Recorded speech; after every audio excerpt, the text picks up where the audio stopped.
Bonjour à tous, on se retrouve aujourd'hui pour un nouveau tour de cartes. Ce tour de cartes, je l'ai lu sur un ouvrage que je suis en train de lire de Hemsley. Je suis en train de lire 2 tomes de Hemsley et il y a 400 pages chacun. Donc il y a énormément de tours à prendre. Il y a des très bons tours. Et je suis tombé sur celui-ci, donc tout de suite j'ai pensé à vous et je me suis dit tiens, je vais le proposer à mes abonnés, comme vous le méritez, d'avoir que des bons tours avec moi et ben je le partage avec vous. Donc vous allez voir, il est très sympathique. Euh, donc avant toute chose, vous avez besoin que d'un seul spectateur et un jeu de cartes normal, d'accord? Donc vous mélangez les cartes dès le départ. Vous pouvez me montrer le jeu, ok? Un jeu basique, toutes les cartes sont différentes. Et vous, à ce moment-là, vous retournez le paquet, vous donnez le jeu au spectateur et vous dites, voilà, vous allez choisir un chiffre entre 10 et 20. Donc là, pour l'exemple de la vidéo, j'ai mis 12, mais on aurait pu choisir 13, 14, peu importe le chiffre, le choix est libre. Et on verra à quoi ça va nous servir après. Vous dites au spectateur de couper en deux à peu près le jeu, d'accord? Il garde ce paquet-là pour lui, moi je garde ce paquet-là pour moi.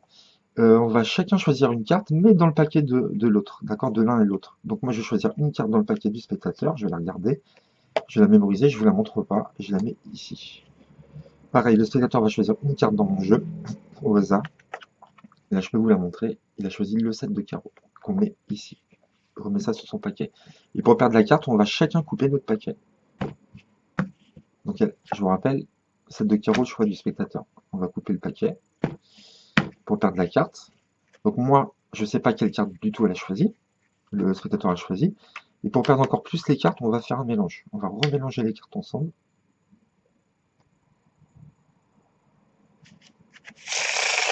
Comme ceci, ok. Et donc, pour retrouver la carte du spectateur, voilà comment on va faire. Vous dites au spectateur, prenez le jeu en main et distribuez, vous allez distribuer les cartes une à une face visible jusqu'à ma carte. D'accord? Moi, j'avais choisi l'as de pique. Donc, vous allez distribuer jusqu'à ma carte l'as de pique. Donc, le spectateur retourne les cartes une à une face visible jusqu'à tomber sur ma carte. Ici.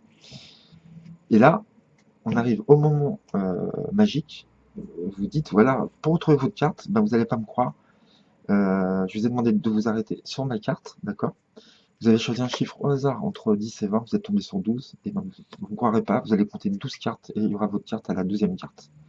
1. Donc là, la personne compte. 2, 3, 4, 5, 6, 7, 8, 9, 10, 11. C'était le 7 de carreau, il me semble. 12, 7 de carreau. Boum. Ça fait très mal. Je promets, là, les amis, le chiffre a été donné avant. Ok, moi je ne connaissais pas sa carte. On a perdu on a mélangé, on a fait un mélange de fou.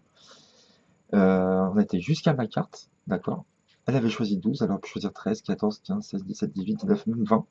Et on tombe sur la carte choisie du spectateur. Donc franchement, ça, ce tour, je trouve très bon, quoi. Je sais pas ce que vous en pensez. Donc voilà.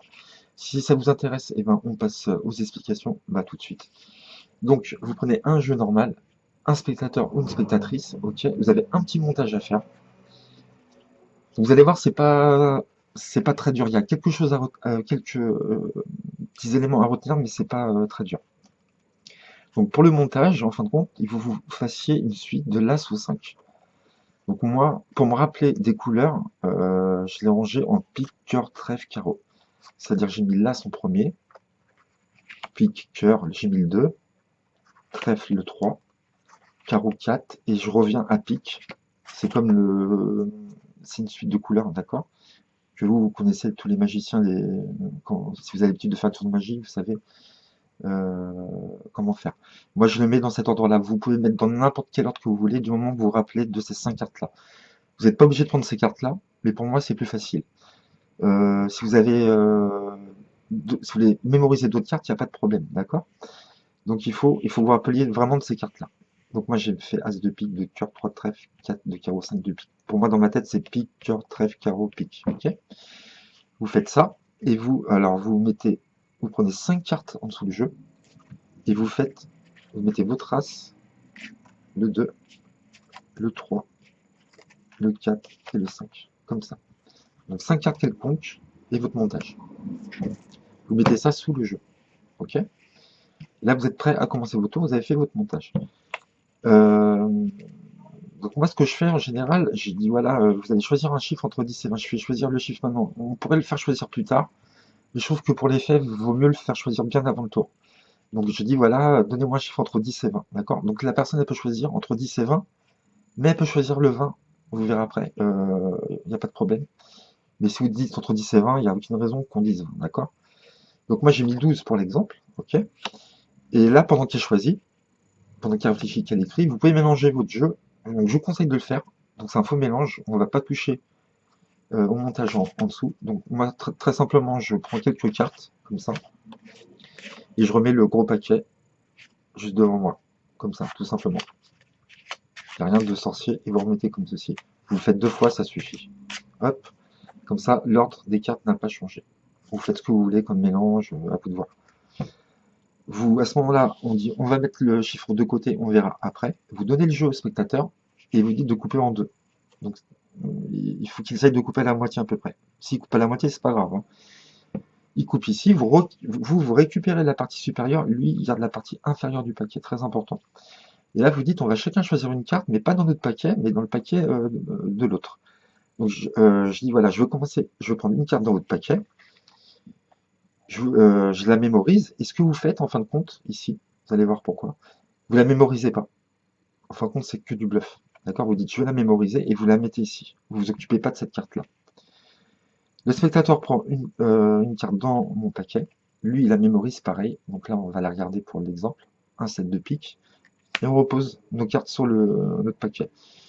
Et on va dire de couper pour bien perdre la carte. Donc on va couper. Moi, je coupe ici.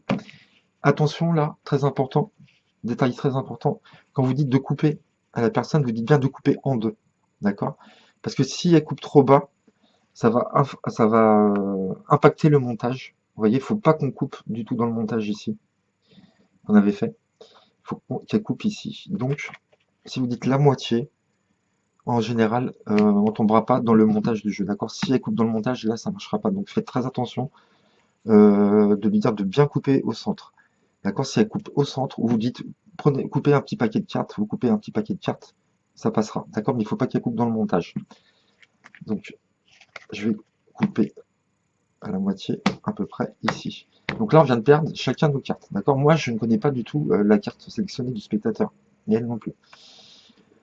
Ensuite, vous prenez les deux paquets. Alors, peu importe quel paquet vous prenez, peu importe s'il y en a un plus gros que l'autre ou pas, peu importe si votre pharo il est in ou out, peu importe.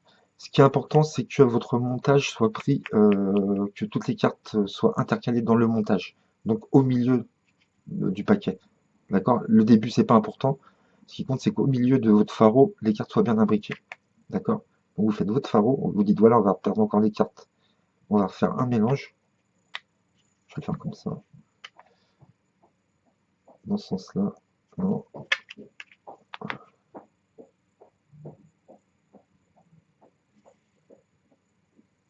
Voilà. Vous mélangez le paquet. Donc dans la tête des gens, le pharo, bah, vous voyez toutes les cartes se mélanger, donc ils se mélangent vraiment. Et là, en faisant ça, ce pharo, c'est ça qui est dingue dans ce tour, c'est qu'on vient de placer la carte du spectateur automatiquement par rapport à l'as de pique. D'accord? Donc je vais vous expliquer comment ça se passe. Euh, à partir de ce moment-là, vous dites au spectateur, vous allez compter face visible jusqu'à ma carte. Et votre carte, en fin de compte, c'est pas celle que vous avez retournée tout à l'heure. C'est soit l'as de pique, le 2 de cœur, le 3 de trèfle, le 4 de carreau, le 5 de pique. Comment vous allez savoir ça? Je vais vous faire une petite note après, vous verrez dans la vidéo, pour vous rappeler. Euh, Vous allez compter en fin de compte, l'as de pique, ça va correspondre aux chiffres 11 et 12, entre 20, d'accord? Donc si la personne vous dit 11 ou 12, vous dites, vous allez regarder ma carte jusqu'à l'as de pique. Vous allez comprendre, c'est très simple. Chaque carte, l'as 2, 3, 4, 5, correspond à deux positions. Donc l'as de pique pour moi, ça sera la 11 et la 12. Le 2 de cœur, ça sera la position 13 et 14. Le 3 de trèfle dans mon montage, ça correspondra à la position 15 et 16. Le 4 de carreau, 17 et 18e position. Et le 5 de pique, la dernière carte de mon montage, correspondra aux chiffres 19 et 20. D'accord?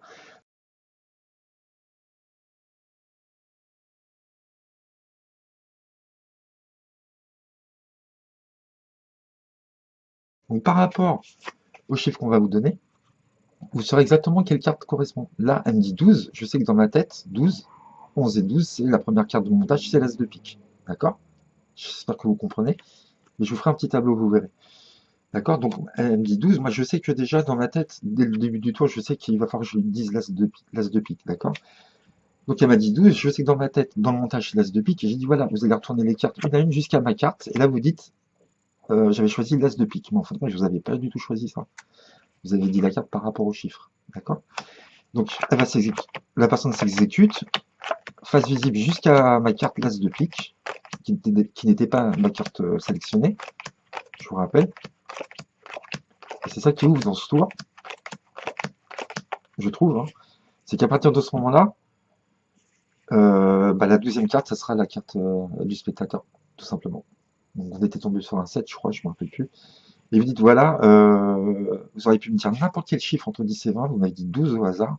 Mais croyez-le ou non, maintenant vous allez compter 12 cartes à partir de ma carte, et vous allez tomber sur votre carte. Et là, je vous promets que l'effet, il est fou, c'est un peu dingue quand même. Et là, on va compter 12.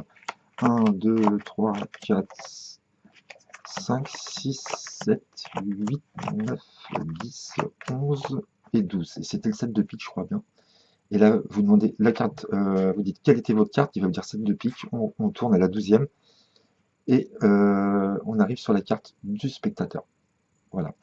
Alors, il faut savoir une chose, c'est que dans, comment dire, par rapport à votre chiffre, 12, là, vous savez qu'il y a 11 et 12 qui correspondent à l'as de pique, d'accord? Donc, si on vous dit un chiffre pair, qui était le cas, la carte du spectateur sera la 12e position, d'accord? Si on vous dit un chiffre impair, si la personne m'avait dit 11 par exemple, il faudra compter 11 cartes et la carte sélectionnée du spectateur sera en 12e position juste après, d'accord?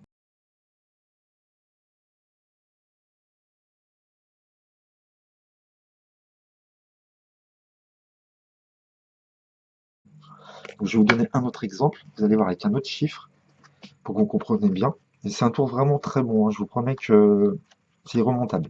On ne peut pas remonter ce tour. Donc là, on va faire un autre exemple pour que vous compreniez bien comment ça se passe. Ok, j'ai fait mon montage. Cette fois-ci, on va le faire avec un chiffre impair. Donc imaginons la personne a choisi 17. Donc vous savez que quand c'est un chiffre impair, ça sera la carte d'après, la carte du spectateur. Donc vous faites votre faux mélange. Ok, vous montrez le jeu, vous pouvez montrer le jeu, hein, tout à fait basique, normal, il n'y a pas de souci. On verra pas le montage. La personne coupe en deux. On vous donne la partie supérieure. Vous prenez une carte au hasard. Oui. Vous la mémorisez, mais vous la mémorisez pas, on s'en fiche, on la met par-dessus. Le spectateur prend une carte. Il prend le 10 de cœur. Et chacun, on va couper pour perdre la carte dans le jeu. Attention de bien dire de couper au milieu ou un petit paquet. Et on fait un autre mélange. Donc la personne avait choisi le 10 de cœur.